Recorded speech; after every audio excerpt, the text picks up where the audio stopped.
Welcome to the Blogger Genius Podcast, brought to you by MiloTree.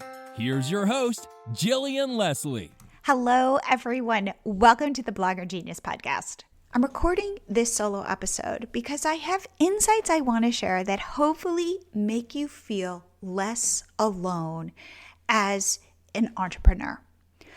Just to give you some backstory, I have been working one-on-one with a bunch of bloggers and entrepreneurs to help them set up paid workshops. So a paid workshop is where you show up for an hour on Zoom, let's say.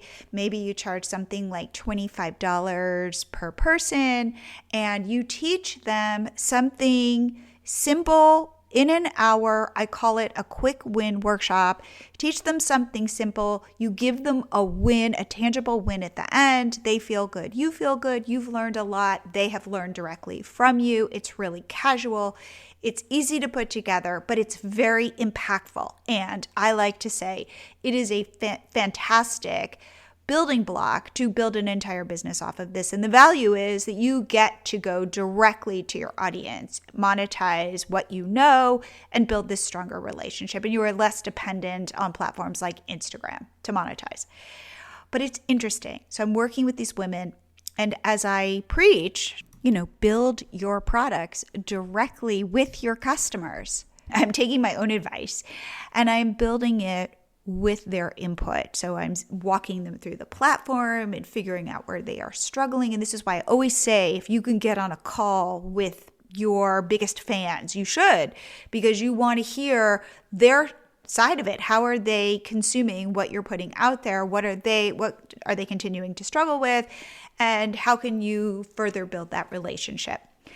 So I'm sitting here focused on the platform, but what I am seeing are 3 insights that I had to share with you that I think we all struggle with. So I'm working only with women right now. So I'm going to speak from that perspective. But the first thing that holds us all back is the idea of perfection.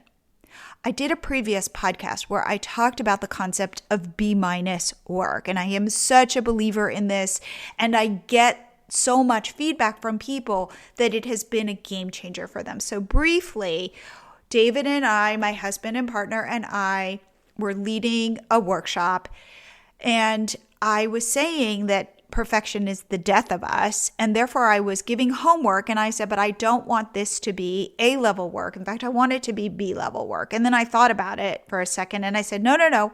I want it to be B- level work. So what I'm trying to do is lower the bar.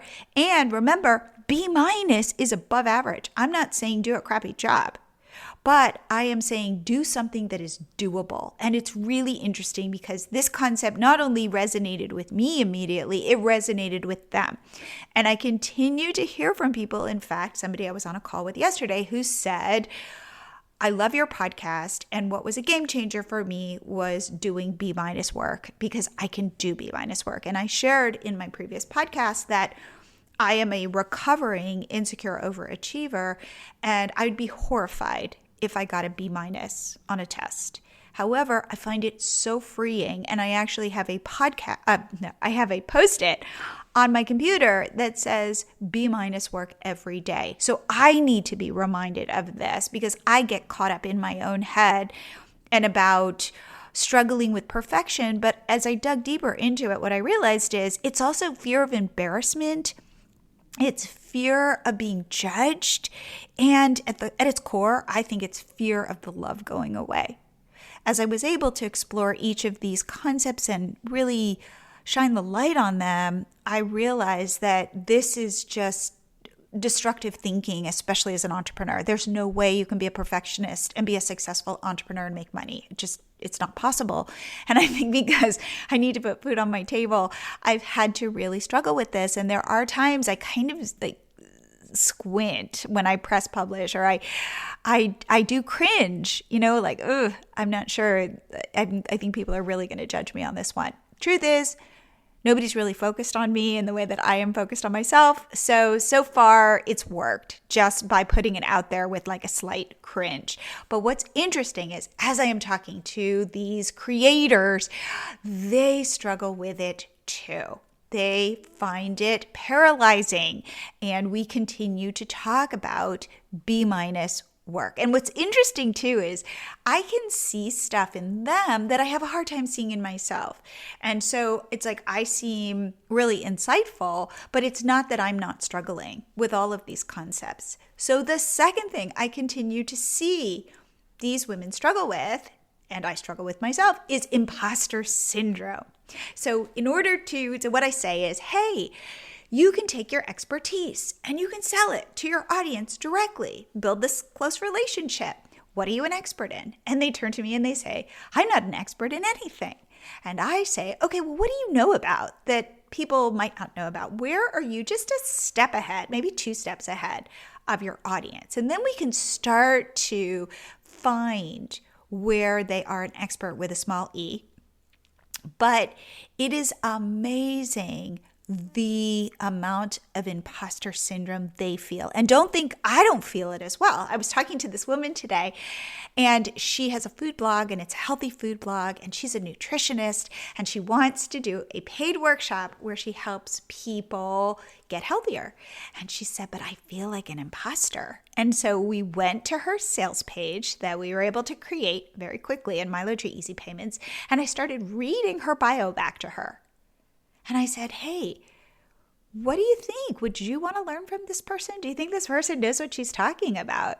And she's like, yes. And I said, sometimes we have to step out of ourselves to see our knowledge because we're on the inside. So it's like everybody knows this. And the truth is, no, not everybody knows this. And the way that I think about imposter syndrome is to get out of ourselves. I think about this for myself, which is, if I can help somebody with the knowledge that I have, help them on their journey, I've just backed into being some sort of expert, and that it's not really about me. It's like maybe I have an obligation to put it out there so that I can help others.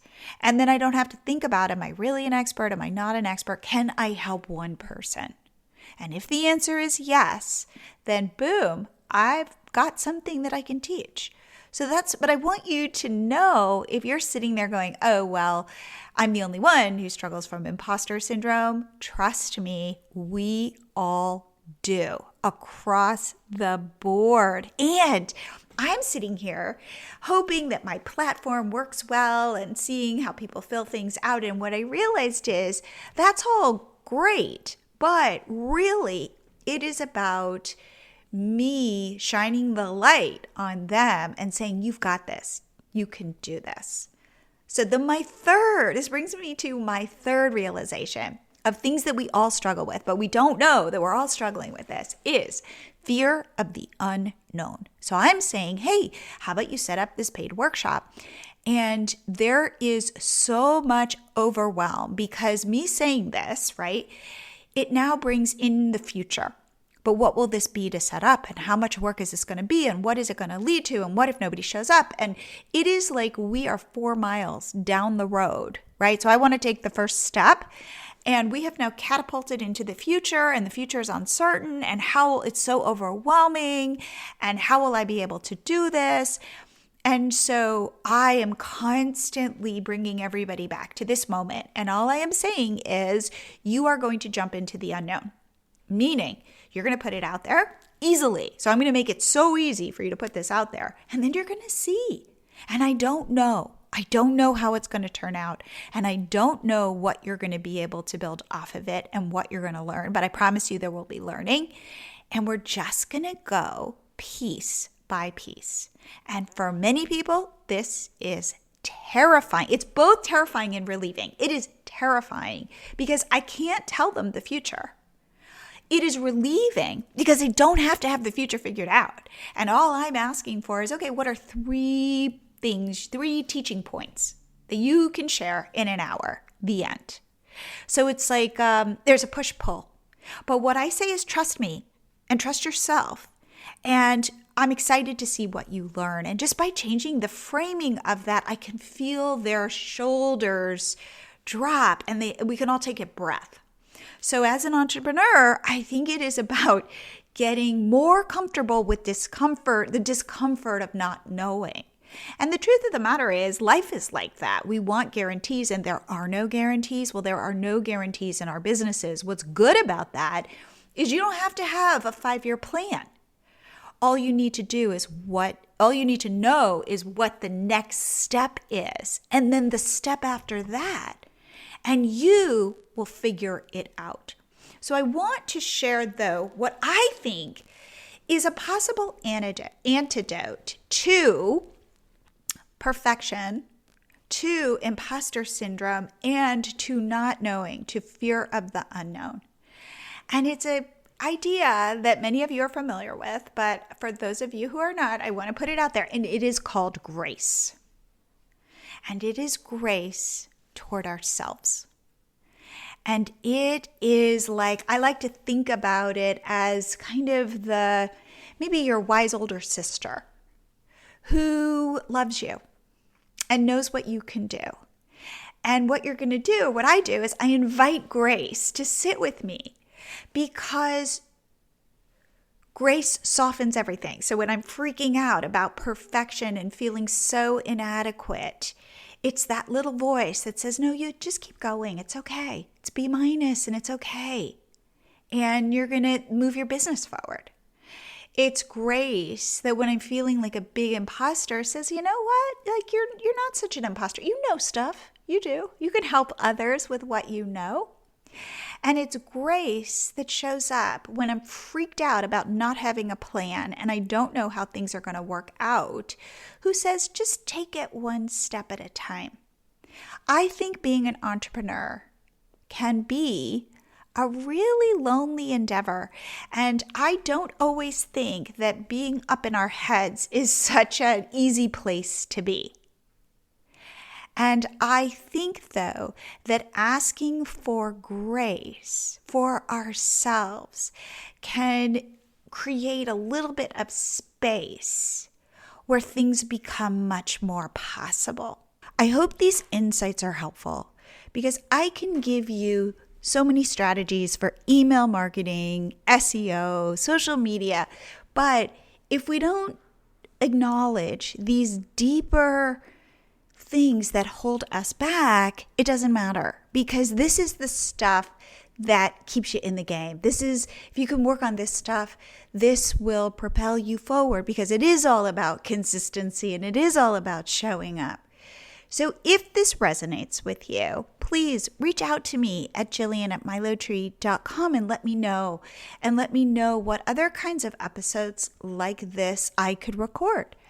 Also, if you would like to work with me one-on-one for free to set up a paid workshop, I would love it. I am having so much fun just being part of people's successes and giving them a whole new way to think about monetizing their businesses. So if that seems interesting to you, again, reach out to me at Jillian@MiloTree.com. And I will see you here again next week.